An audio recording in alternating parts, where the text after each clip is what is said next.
Agora sim, o melhor momento, o momento mais esperado desse curso de imobilizações. Vamos começar a fazer as talas de gesso. Essa primeira aula é para ensinar o passo a passo que vai ser feito na construção de cada tala de gesso. Agora vamos montar a tala de gesso. Todas as talas gessadas seguem os mesmos princípios. O que vai diferenciar vai ser a região do corpo a ser imobilizada, pois as distâncias de comprimento e largura serão diferentes. Vamos à execução. A tala é posicionada sobre uma superfície lisa e o ideal é que sejam 12 a 15 camadas. Em pacientes mais fortes, maiores, podemos necessitar um número maior de camadas para tornar a tala mais resistente mecanicamente. E vamos montá-la da seguinte forma. A partir da medida já realizada no paciente e da quantidade de ataduras gessadas já programadas, vamos fazer o movimento de ir e voltar com a atadura gessada.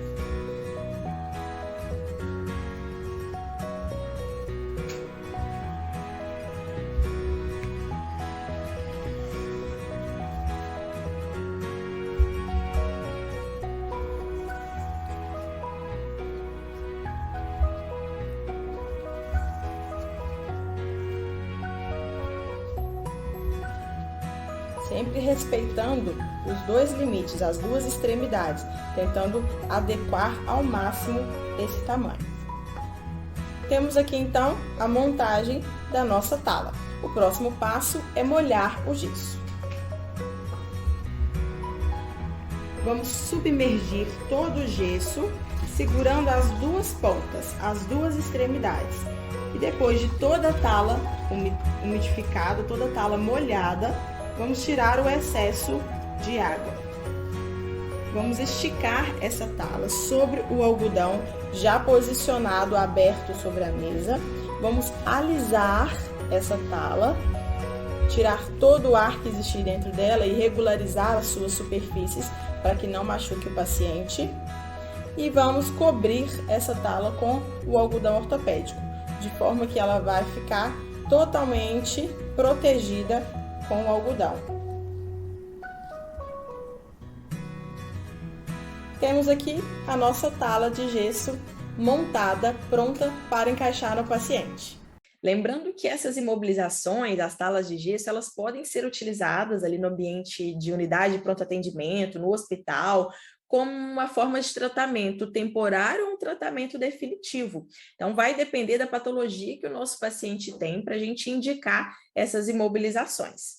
Na maioria das vezes, esse paciente vai receber essa imobilização depois que a gente já tiver retirado a imobilização pré-hospitalar, que foi feita ali para transporte até o paciente chegar. Agora, a gente está utilizando essa imobilização para um tratamento, ou um tratamento temporário, ou um tratamento definitivo. Vamos lá. Quais lesões podem ser tratadas com uma tala de gesso? A gente pode tratar fraturas, que são as rupturas da cortical óssea, que é o osso quebrado, propriamente dito. Contusões, que são as pancadas, a gente viu lá na aula de conceitos sobre isso aqui. As entorses, que são os mecanismos torsionais. Luxação, a gente pode imobilizar uma luxação depois que a gente fez ali a manobra de redução.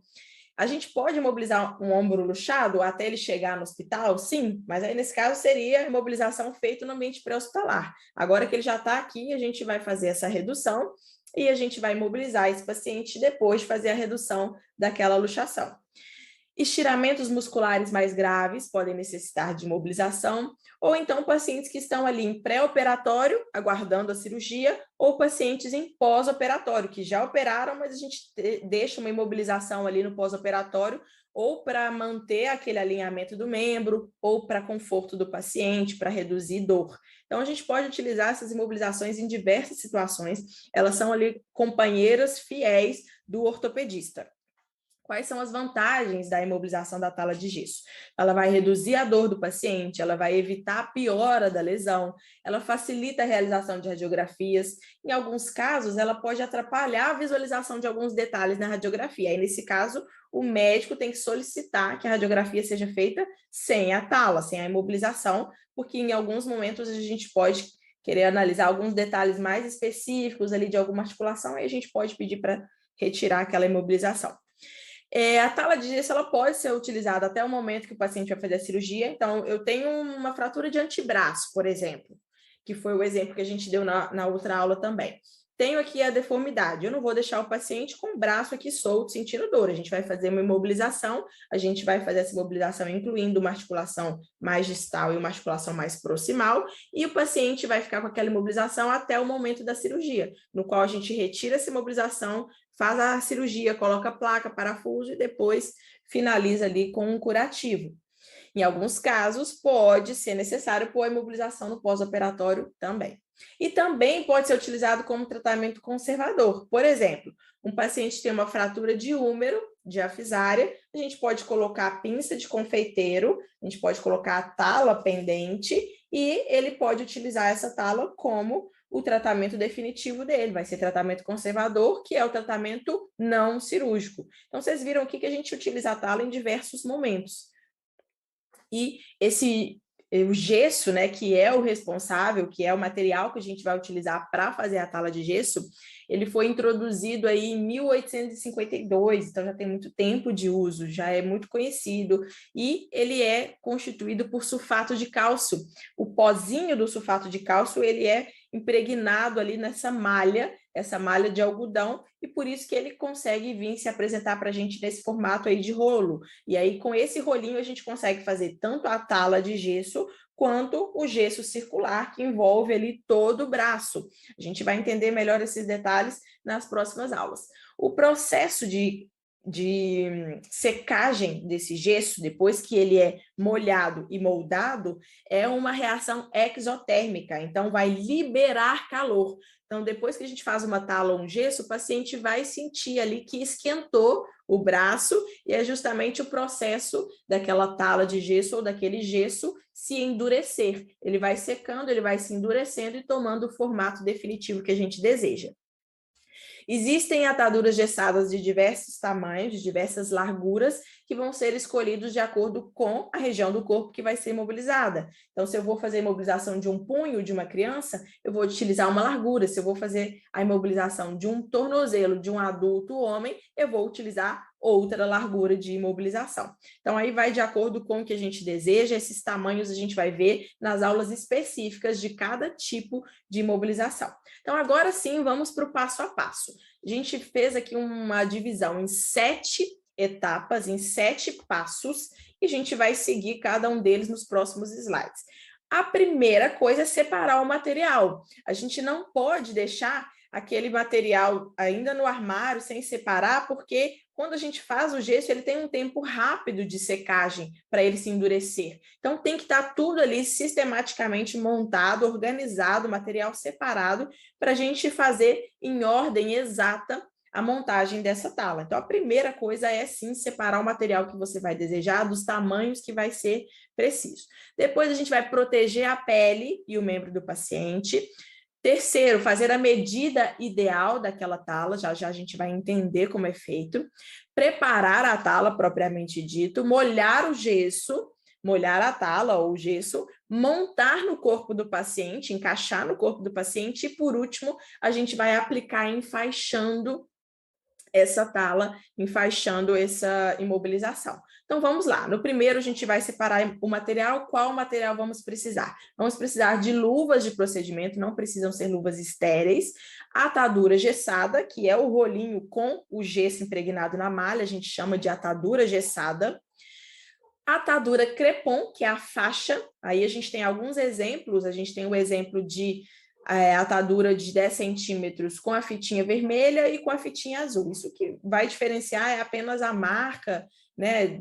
Qual que é a diferença é apenas a marca. Nesse caso, é o mesmo tamanho que a de 10 centímetros. Existem de outros tamanhos também, mas nesse caso aqui a gente está mostrando a de 10. Abaixo das faixas, que é a atadura crepom, abaixo dela vocês estão vendo aí o algodão ortopédico. O algodão ortopédico que também vem em rolo, que a gente vai desenrolar para fazer o uso. E o último item que a gente vai utilizar é um balde ou uma bacia com a água, porque a gente vai ter que fazer a imersão, a gente vai imergir essa tala de gesso dentro da água. Então, a gente precisa de uma quantidade suficiente para que toda a água seja mergulhada e para que a água cubra essa tala para a gente fazer a montagem, a produção. Então, ali separando o material, lembrando que existem diversos tamanhos, e a gente vai escolher de acordo com a região do corpo e a função que aquela tala vai realizar. Cada tamanho a gente vai ver detalhadamente quando a gente for estudar cada tala. Após terem sido postas as ataduras gessadas dentro da água, o trabalho deve correr de forma única e sem improvisos, porque ele começa o processo de secar e de endurecer. Então, depois que você molhou, é ali rapidinho, sequencial, montagem, encaixou e enfaixou, tá? Então, a gente tem que lembrar sempre de deixar o material separado antes. Segundo passo é proteger a pele e o membro. Isso pode ser feito de algumas formas. Na maioria dos casos, a gente utiliza uma malha tubular para proteger e também para trazer um acabamento mais sofisticado para a nossa imobilização, que é essa malha de algodão que está aqui na perna desse desenho aqui, bem aqui abaixo da gente. Então, a gente pode utilizar essa malha, inclusive ela ajuda a diminuir um pouquinho aquela sensação de coceira, de irritação que o algodão pode causar. Se não tiver acesso a essa malha, vamos fazer a proteção diretamente com o próprio algodão ortopédico. A gente vai aplicar o algodão ortopédico em toda a extensão do membro que a gente vai imobilizar. A gente vai colocar o algodão de preferência enrolando, desenrolando de distal para proximal, no sentido de distal para proximal, e lembrando de acolchoar ainda mais as proeminências ósseas, os estiloides, a região do olecrano, dos epicôndilos lateral e medial. Então, todas as proeminências ósseas, as saliências ósseas devem ser acolchoadas ainda mais com o algodão. Se precisar colocar mais algumas camadas, para a gente ter certeza que essa pele desse paciente vai ficar protegida. Terceiro passo é fazer a medida do comprimento da tala que a gente deseja. Por exemplo, eu quero fazer uma tala longa de membro superior, eu vou medir aqui desde a região dos metacarpos até a região proximal aqui do braço. Essas medidas vamos ver depois, em cada tala, em cada tipo. Mas é só para vocês entenderem que a gente tem que primeiro fazer a medida inicial, pode ser com o próprio gesso ainda seco, né, a atadura gessada, a gente vai ver a distância para ver o comprimento da tala que a gente deseja. Aqui outro exemplo, mostrando aqui uma tala curta de tornozelo, onde ele está colocando ali a tala iniciando na cabeça do gastrocnêmio até a região dos dedos do pé. Então, ali ele já mediu, vai ser essa distância, esse é o comprimento que a gente vai utilizar da tala. Depois que a gente fez essa medida, a gente vai para o passo 4, que é preparar a tala. A gente vai desenrolar o gesso, indo e voltando nessa mesma distância, nesse mesmo comprimento, fazendo eles ficarem bem certinhos, exatos, na ida e na volta, para não ficar aquela tala de vários tamanhos e depois ela fica uma tala que começa a se soltar. Então, a gente tem que ir do começo ao fim, montando, voltando, traz e volta, vai desenrolando o rolinho e colocando as camadas umas sobre as outras. Ida e volta no mesmo comprimento que foi medido no passo 3, formando as camadas, cerca de 12 a 15 camadas. Isso a gente vai ver também no vídeo de montagem. Aqui a gente está vendo a teoria do passo a passo da montagem. Quinto passo, a gente vai colocar essa tala dentro do balde de água, da bacia de água, que tem que estar cheio de forma que a atadura fique toda submersa debaixo da água.